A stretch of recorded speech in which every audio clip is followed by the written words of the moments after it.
Hello friends, आज मैं आपको बताने वाली हूँ मैं पर्सनल नोट्स जो मैंने खुद बनाए हैं, यानी कि मेरे हैंड रिटन नोट्स। क्योंकि बहुत सारे स्टूडेंट को ये कन्फ्यूज़न होता है कि नोट्स एग्जैक्टली बनाए कैसे जाते हैं, ताकि रिवीजन के टाइम पे ऐसा ना लगे कि हम पूरी दोबारा बुक ही पढ़ रहे हैं।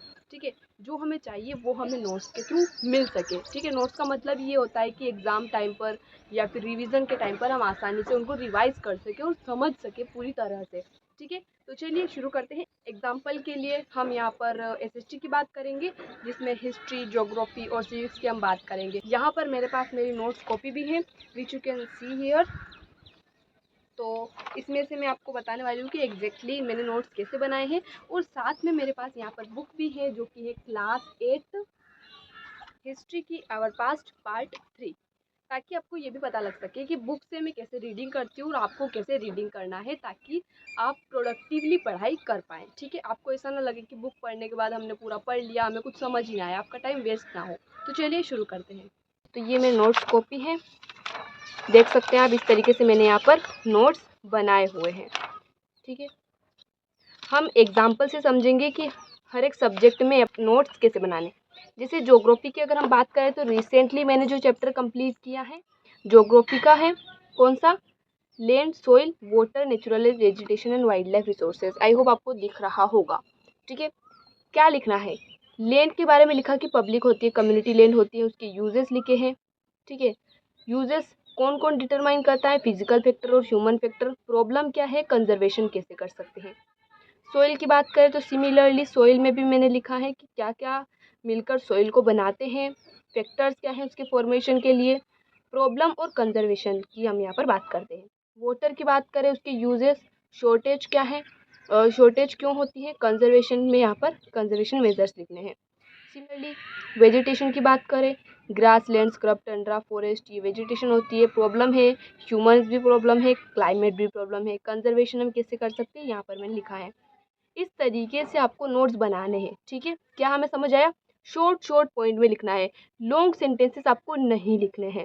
ठीक है, उसके बाद हमने यहाँ पर देखा कि हमने यहाँ पर क्लाउड का यूज़ किया है, सर्कल का यूज़ किया है, एरोस का यूज़ किया है, ताकि आसानी से हम चीज़ों को कनेक्ट कर पाएँ। ठीक है, उसके बाद यहाँ पर आप थोड़ा कलर का भी यूज़ कर सके, ताकि मेन पॉइंट आपके हाईलाइट हो सके। ठीक है, और कोई इंपॉर्टेंट फैक्ट आपको लगता है पॉइंट, तो आप ऊपर लिख सकते हैं, जैसे पोचिंग में लिखा है।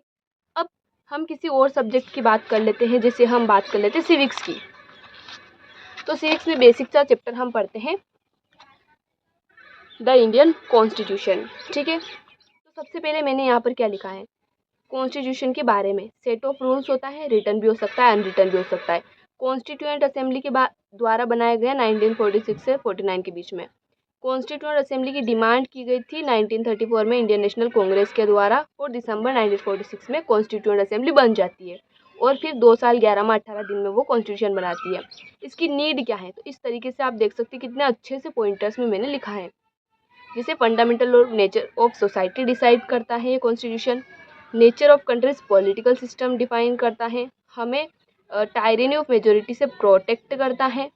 खुद से बचाता है, यानी कि गलत डिसीजन लेने से हमें रोकता है। फिर की फीचर्स की बात करें तो जो फ्री इंडिया था, क्वेश्चन था कि फ्री इंडिया कैसा होना चाहिए, तो democracy, equality, participation in government होना चाहिए। टास्क क्या था कि डाइवर्सिटी, पार्टीशन, इसको बैलेंस करने के लिए क्या किया गया, तो कुछ तरीके अपनाए गए, जैसे फेडरलिज्म, यानी कि पावर का डिस्ट्रीब्यूशन होगा सेंटर से स्टेट में, पार्लियामेंट्री फॉर्म ऑफ गवर्नमेंट होगा, सेपरेशन ऑफ पावर होगा, फंडामेंटल राइट्स होंगे, सेक्युलरिज्म होगा। इन सब चीज़ों को बैलेंस करने के लिए बनाए गए। तो इंडियन कॉन्स्टिट्यूशन के बारे में ये बेसिक सा चैप्टर हो गया। कितना अच्छे से हम इसको समराइज कर पा रहे हैं, आपको समझ में भी आना चाहिए। नोट्स का मेन पर्पस ही यही होता है।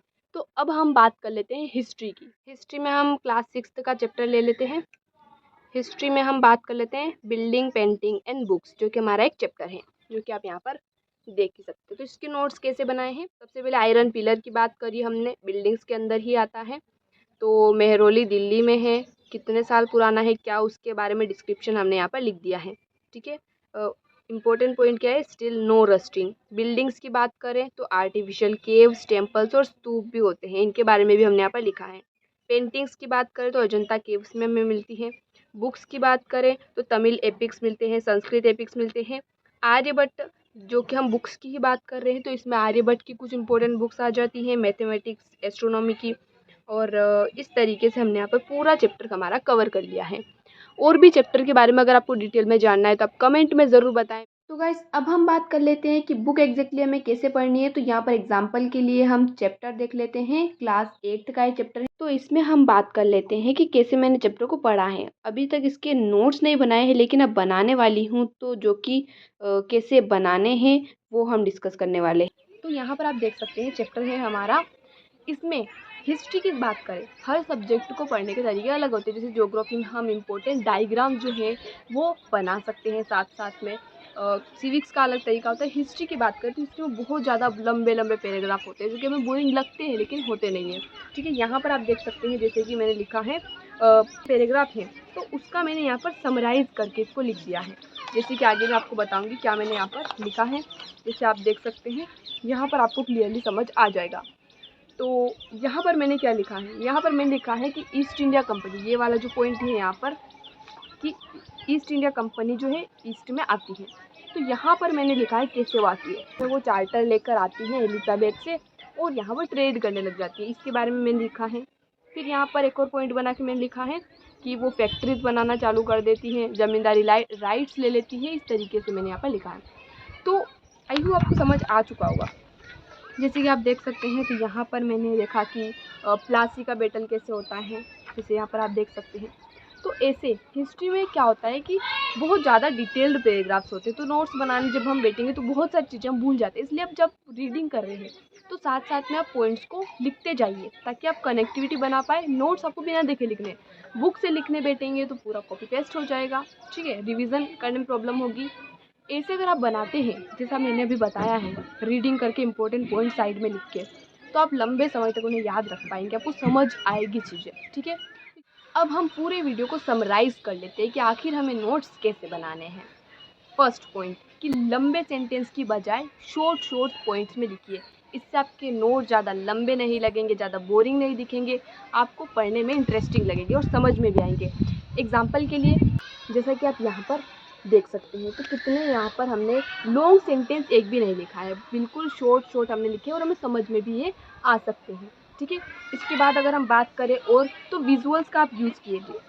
विजुअल्स का कैसे हमें यूज़ करना है, तो यहाँ पर आप जैसे देख सकते हैं कि ज्योग्राफी में मैंने बनाए हैं मैप्स, तो बनाने ही है ऑब्वियसली ज्योग्राफी में। और क्या कर सकते हैं, ये देखिए, ये जो हमारा वोटर का काम होता है ये सब, तो इसके लिए हम कैसे बना सकते हैं। ठीक है, अब विजुअल्स के अलावा हमें कुछ flow chart, triangle, circular, rectangle, whatever you want to use, आप सभी का यूज़ कर सकते हैं, जिससे आपके नोट कितने ज़्यादा सुंदर और क्रिस्प दिखेंगे। देख सकते हैं आप यहाँ पर।